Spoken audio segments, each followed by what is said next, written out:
Welcome to Kolkata Itihas Part 2 by Dariburo.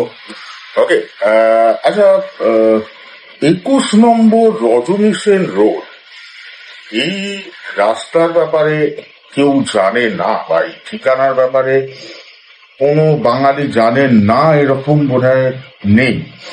কারণ আমরা সবাই জানি আমাদের সব থেকে প্রিয় গোয়েন্দা চরিত্র ফেলুদার বাড়ি হচ্ছে 21 নম্বর রজনী সেন রোডে। এবার ব্যাপারটা হচ্ছে যে 21 নম্বর রজনী সেন রোডটা কি কাল্পনিক নাকি বাস্তবে আছে? ডেফিনেটলি সাউথ কলকাতার একটা নর্মাল ছিমছাম গলিতে 21 নম্বর রজনী সেন রোড বা 21 নম্বর রজনী সেন রোডে যে বাড়িটা সেটা রয়েছে, এক্সাক্ট ওটা 21 নম্বর নয়, 21-এর বি। বাড়িটা যদি আপনি যান, বাড়িটার দুদিকে দুটো অ্যাড্রেস দেখতে পাবেন, একটা লেখা 21-এর বি, একটা লেখা 21-এর/1।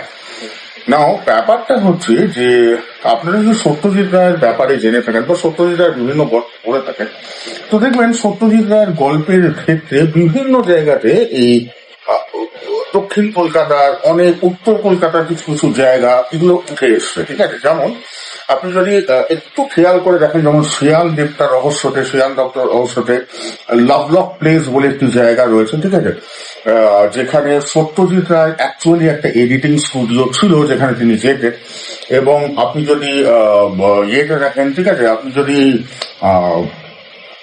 রজনী সেন রোডটা দেখেন, তো রজনী সেন রোডের পিছনে আসার পিছনে কারণ হচ্ছে জীবনে একটা দীর্ঘ সময় ধরে সত্যজিৎ রায় লেক প্যালেসে থাকলেন এবং লেক প্যালেস থেকে রজনী সেন রোডটা খুব একটা ওয়াকিং ডিস্টেন্স ছিল। ঠিক আছে, তো এটাই হচ্ছে ব্যাপার। তো ফান ফ্যাক্টসের মধ্যে এবং আরেকটা জিনিস যেটা দেখানোর, সেটা হচ্ছে যে এই রজনী সেন রোডে রজনী সেন কে?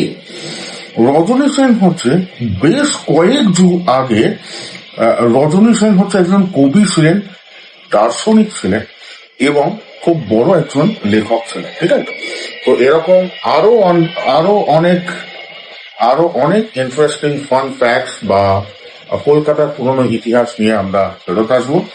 Please do like, comment and share. ঠিক আছে, কেমন লাগলো জানাবেন।